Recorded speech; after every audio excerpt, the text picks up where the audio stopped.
Астанада Экспо Конгресс орталығында Қазақстан Республикасы Индустрия және инфрақұрылымдық даму министрлігі ұйымдастырған құрылыс материалдары мен мектеп жиһаздарының жұмыс көрмесі өтті.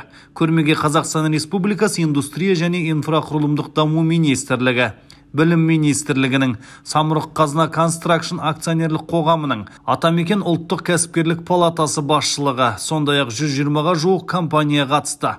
Ұйымдастырушылардың айтуынша қазіргі уақытта жайлы мектеп ұлттық жобасы аясында 400-ден астам мектеп салу үшін отандық өндіріс өнімін қамтамасыз ету міндеті тұр. Бүгін өткізіп жатқан көрмеміз бұл басты мақсатымыз отандық өндірушілерді көрсете білу. Бұл деген жайлы мектеп мемлекеттік бағдарламасы бойынша іске асырылып жатқан мемлекеттер құрылысы бойынша сол құрылыстардың отандық өндірушімен толықтай қамтамасыз ету бойынша жасап жатқан шарамыз.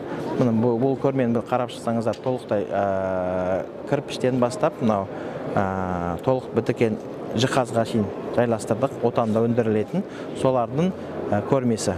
Жобаларды бағалау кезінде Қазақстанда үкімет бекіткен қолданыстағы нормалар, сондай-ақ озық халықаралық тәжірибе ескерілетін болады. Осы іс-шара аясында бизнес қоғамдастық өкілдерімен жайлы мектеп ұлттық жобасын іске асыру мәселелерін сұрақ-жауап форматында талқылады. Сонымен қатар кездесуге қатысушылар жиһаз өнімдерін өндіру және еңбек өнімділігін арттыру бойынша тәжірибе алмасты.